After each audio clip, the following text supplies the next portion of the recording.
मी अक्षय आपलं सर्वांचं स्वागत करतो. आज अतिशय महत्त्वाच्या टॉपिक विषयी बोलणार आहोत की टोमॅटोमध्ये सुरुवातीपासून तर शेवटपर्यंत नेमकी कोणकोणत्या समस्या येतात आणि जर त्या समस्या येत आहेत तर त्याच्यावरती काय उपाययोजना आहे. प्रत्येक टॉपिक विषयी आपण सविस्तररित्या बोलणार आहोतच, पण त्यापूर्वी एक गोष्ट आपण इथं काळजी घेणार आहोत. ती गोष्ट म्हणजे जिथे जिथे आपल्याला जमेल तिथे तिथे विषय मांडण्याचा आपला प्रयत्न असेल. प्रत्येक म्हणजे टोमॅटो विषयी प्रत्येक रोगाविषयी संपूर्ण मार्गदर्शन तुम्हाला आपल्या युट्यूब चॅनलवरती केलं जाणार आहे. पण एक गोष्ट सांगायची, या व्हिडिओमध्ये आपण नेमकी काय काय अडचणी येतात त्या ह्या व्हिडिओमध्ये आपण बघणार आहोत. सुरुवातीपासून तर शेवटपर्यंत नेमकी शेतकऱ्याने कुठल्या गोष्टींची काळजी घ्यायला पाहिजे जेणेकरून तो यशस्वी उत्पादन घेऊ शकतो. जर चांगलं उत्पादन घ्यायचं असेल तर एक गोष्ट तुम्हाला आणि मला सगळ्यांनाच ऍक्सेप्ट करावी लागेल. ती गोष्ट म्हणजे की एक यशस्वी नियोजन जर असलं तरच आपण चांगलं उत्पन्न घेऊ शकतो. पहिली गोष्ट आहे, चांगलं उत्पन्न घ्यायचंय मग चांगलं नियोजन करायला शिका. जर योग्य रीतीने तुम्ही नियोजन केलं तर नक्कीच चांगलं उत्पन्न भेटणार आहे. मग ती बेसल डोस अतिशय महत्वाची गोष्ट आहे. जर योग्य रीतीने तुम्ही न्यूट्रिएंट मॅनेजमेंट केलं की न्यूट्रिशन जे आहे ते योग्य रीतीने तुम्ही पाठव, या सगळ्याच गोष्टींची काळजी इथं शेतकऱ्याला घ्यायची आहे. जर शेतकऱ्याने ती काळजी व्यवस्थितरित्या घेतली तर नक्कीच चांगलं उत्पन्न त्याला भेटणार आहे. मग सुरुवात करूया बेसल डोस पासून. तर बेसल डोस मध्ये न्यूट्रिशन मॅनेजमेंट अतिशय महत्वाचं आहे. त्याच्यामध्ये टोमॅटोचा विचार केला तर नायट्रोजनचं प्रमाण कमी असलं तरी चालतं. म्हणजे नायट्रोजन आणि फॉस्फरस या दोन गोष्टींमध्ये फॉस्फरसचं प्रमाण कमी असलं तरी चालतंय. नायट्रोजनचं प्रमाण हे जास्त पाहिजे, त्यामध्ये पोटॅशचं प्रमाण हे अतिशय जास्त पाहिजे आणि पोटॅश सोबतच झाडाला गरज असते ती म्हणजे कॅल्शियमची. चांगल्या रीतीने जर तुम्ही झाडाला कॅल्शियम दिलं तर अतिशय जोमदार उत्पन्न तुम्ही घेऊ शकतात. सेटिंगच्या काळापासून तर फुगवणीपर्यंत कॅल्शियमची गरज अतिशय जबरदस्तरित्या झाडाला पडते. त्यानंतर ब्लॉसम एंड रॉट येतो, तो येऊ नये किंवा फुलकूस होते ती होऊ नये यासाठी कॅल्शियम हे अतिशय महत्वाचं साधन बनतं. बऱ्याच साऱ्या कंपनीचे कॅल्शियम मार्केटमध्ये आहे, जे वाटलं ते कॅल्शियम तुम्ही वापरू शकता, पण कॅल्शियमची लेवल ही झाडामध्ये भरून ठेवणं अतिशय गरजेची गोष्ट आहे. त्यामुळे कॅल्शियमचं नियोजन शेतकऱ्यांना करणं ही सुद्धा महत्वाची गोष्ट आहे. जर ह्या तीन गोष्टींची काळजी घेतली आणि त्याचसोबत सूक्ष्म अन्नद्रव्य जे आहे ते वारंवार जर त्यांचा वापर केला, म्हणजे दर 10 दिवसांनी जरी काही प्रमाणात सूक्ष्म अन्नद्रव्यांचा तुम्ही वापर केला तर चांगल्या रीतीने नियोजन होतंय आणि चांगलं उत्पन्न घेण्यामध्ये न्यूट्रिशन मॅनेजमेंट हा जो फॅक्टर आहे तो इथं पूर्ण होतोय.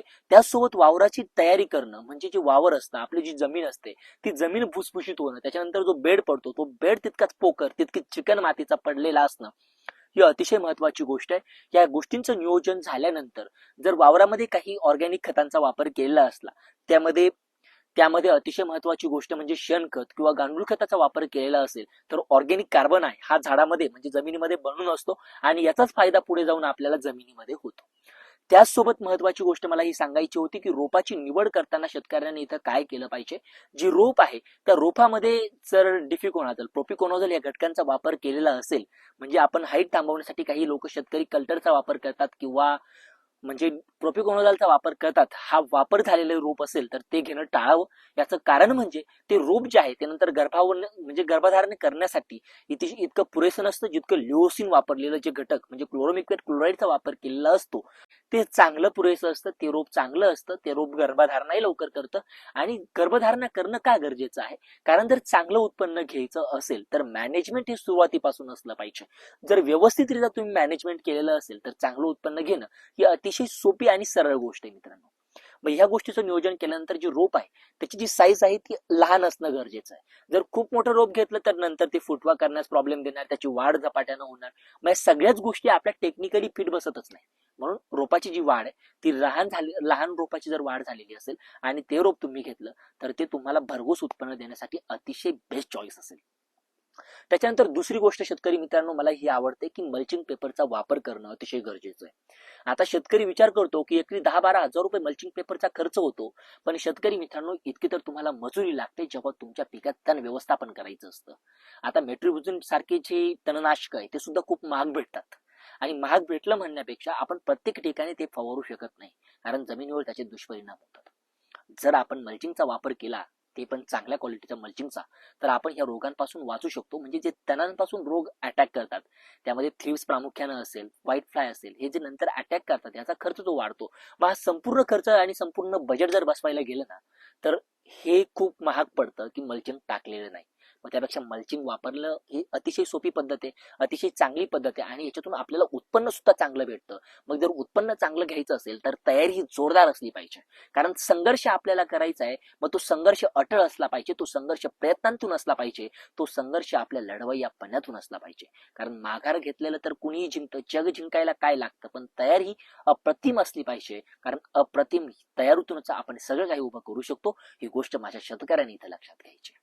मल्चिंग झाल्यानंतर, रोपाची लागवड झाल्यानंतर ड्रिंचिंग हा अतिशय महत्वाचा मुद्दा आहे. मग इथे परत NPK मॅनेजमेंट म्हणजे नायट्रोजन, फॉस्फरस, पोटॅशियम, त्याचसोबत एक चांगलं कीटकनाशक, राईट, त्याचसोबत एक चांगलं फंगाईसाईड, त्याचसोबत एक चांगलं पोषक म्हणजेच आपलं ग्रोथ प्रमोटर. मग या सगळ्या गोष्टी व्यवस्थितरित्या शेतकऱ्याकडून गेल्या पाहिजे. 3 ड्रिंचिंग तुम्ही करू शकता. त्या 3 ड्रिंचिंग तुम्ही करणार आहे यामध्ये सगळ्या गोष्टी या फॅक्टर वाईज बसवायलाच पाहिजे. आणि ह्या जेव्हा बसतात ना, तेव्हा आपल्या पिकाला ड्रिंचिंग याच्यासाठी महत्वाचे असतात की पांढऱ्या मुळांची वाढ झाली पाहिजे, पिकाचा जोमदार जो वाढ आहे ती पिकाला भेटली पाहिजे, पिकाचा जोमदार फुटवा झाला पाहिजे. मग या सगळ्या गोष्टी आपल्या नियोजनात बसवायलाच पाहिजे शेतकऱ्यानं. म्हणून शेतकऱ्यासाठी या गोष्टी सांगणं मला अतिशय गरजेच्या होत्या. ड्रिंचिंग कुठल्या करायला पाहिजे याच्यावरती आपण एक सविस्तर व्हिडिओ बनवणार आहोत. प्रत्येक रोगाविषयी की कशा पद्धतीने शेतकरी चालत गेला पाहिजे की त्या पद्धतीनं एक अतिशय चांगलं उत्पन्न घेणं शेतकऱ्याला शक्य होणार आहे, त्या प्रत्येक गोष्टी आपण आपल्या ह्या व्हिडिओमध्ये बघणार आहोत. त्यासाठी एक गोष्ट शेतकऱ्यांनी इथं करायची, चांगलं घडवायचं आहे. याच्यामध्ये ऑर्गॅनिक प्लस केमिकल नेमकी कशा पद्धतीनं टेक्निकल मॅनेजमेंट केलं पाहिजे त्या सगळ्याच गोष्टी तुम्हाला फ्री ऑफ कॉस्ट भेटणार आहे. म्हणून आपल्या युट्यूब चॅनलला सबस्क्राईब मात्र नक्की करायचं आहे आणि जास्तीत जास्त शेतकऱ्यांपर्यंत हा व्हिडिओ शेअर करायचा आहे, कारण इतर शेतकऱ्यांची सुद्धा आपल्या चॅनलच्या माध्यमातून मदत होऊ शकेल. त्यानंतर सगळ्यात महत्वाची गोष्ट, चांगला फुटवा भेटल्यानंतर पिकाला जी फळ आहे ते फळ लटकेपर्यंत अतिशय महत्वाची गरज येते, ती म्हणजे परत न्यूट्रिशन मॅनेजमेंट. तसंच एक महत्वाची गरज म्हणजे फुलधारणा चांगली झाली पाहिजे.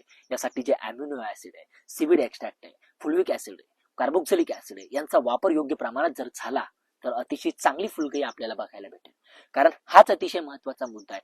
जर चांगला फुटवा झाला तर चांगली फुलकळी येईल आणि चांगली फुलकळी झाली तर ऑफकोर्स चांगलं उत्पन्न भेटेल. आणि मग बाकीचे जे फॅक्टर आहे ते फक्त चांगलं उत्पन्न घेण्यामध्ये जे अडथळे येतात ते टाळण्यासाठी काम करतात.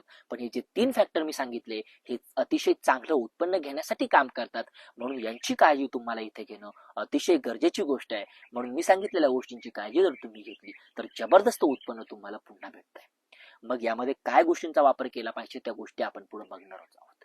आता यामध्ये सगळ्यात शेतकऱ्याला महत्वाच्या गोष्टी पडतात ते म्हणजे नाग अळी शेतकऱ्याच्या पिकावरती अटॅक करते.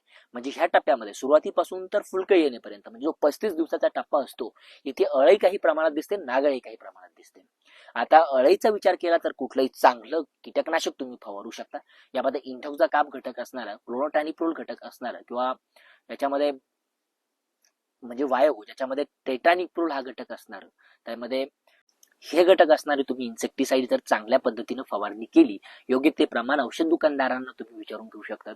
आपणही पुढे सांगणारच आहोत, पण इथे काही इन्फॉर्मेशनच आपल्याला प्रोव्हाइड करायची आहे. त्यामुळे मी तुम्हाला सांगतो की चांगल्या दर्जाचं कीटकनाशक जर तुम्ही अळीवरती फवारलं तर अळी या टप्प्यामध्ये तुम्हाला सहज नियंत्रणास आलेली बघायला भेटते. त्याच्यानंतर दुसरी गोष्ट शेतकऱ्याच्या इथं की नागअळी येते. मग नागअळीनं अटॅक केल्यानंतर शेतकरी गोंधळून जातो की नेमकी आता काय करायला पाहिजे की जेणेकरून या नागअळीवरती आपल्याला कंट्रोल घेता येईल. तर नागअळीवरती कंट्रोल घेताना 2 टेक्निकल मी तुम्हाला सांगतो. पहिलं टेक्निकल, एक तर थायमेथॉक्झम 30% असणारं कुठल्याही कंपनीचं प्रोडक्ट तुम्ही 500 ml ड्रिपद्वारे देऊ शकतात. आरामात तुमची जी नागअळी आहे ती कंट्रोलमध्ये येईल. आणि दुसरी गोष्ट म्हणजे तुम्ही फ्लुक्झामेटामाइड 10% असणारं कुठल्याही कंपनीचं टेक्निकल जर घेतलं तर इथं मी स्पेशल नेम रिकमेंड करतो, कारण त्या कंपनीचं त्या प्रोडक्टचे रिझल्ट तगडे आहेत. त्यामध्ये फ्लुक्झामेटामाइड 10% असणारं गोजेज कंपनीचं ग्राशिया एकरी 160 ml घेऊन जर फवारणी केली तर 100% अळीवरती, नागअळीवरती तुम्हाला नियंत्रण भेटतं. त्यासोबत थ्रिप्स, तुडतुडे, ऍफिड्स वगैरे जे घटक असतात त्यांच्यावरती तुम्हाला चांगल्या प्रकारे नियंत्रण भेटतं. औषधांची नावं घेणं आपल्याला बंधनकारक आहे, तरीही आपण इथं नाव घेतलं कारण ते रिझल्ट त्या प्रतीचे आहे. म्हणजे इथपर्यंत येताना ह्या गोष्टींचं नियोजन केलं तर भरघोस उत्पन्न घेणं तुम्हाला शक्य होतं. हा आपला पार्ट 1 होता. पार्ट 2 मध्ये आपण बघणार आहोत की टोमॅटोमध्ये नेमकी अजून कुठल्या अडचणी येतात आणि त्याच्यावरती मात करताना नेमकी आपण काय केलं पाहिजे. Stay tuned.